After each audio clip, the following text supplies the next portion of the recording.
Harapan 6 Kecamatan Tanah Jamoy, Kabupaten Aceh Utara untuk melihat proses belajar mengajar hari pertama pasca banjir yang melanda Aceh Utara dan kabupaten lainnya yang ada di Provinsi Aceh.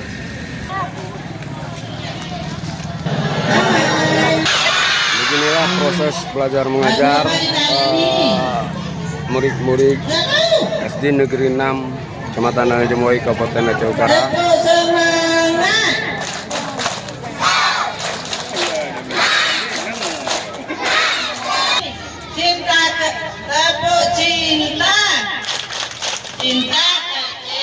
Yang untuk pagi ini kami hanya duduk bersenang-senang, bersantai untuk anak-anak senam ria anak Indonesia yang pertama. Itu baru dengan 100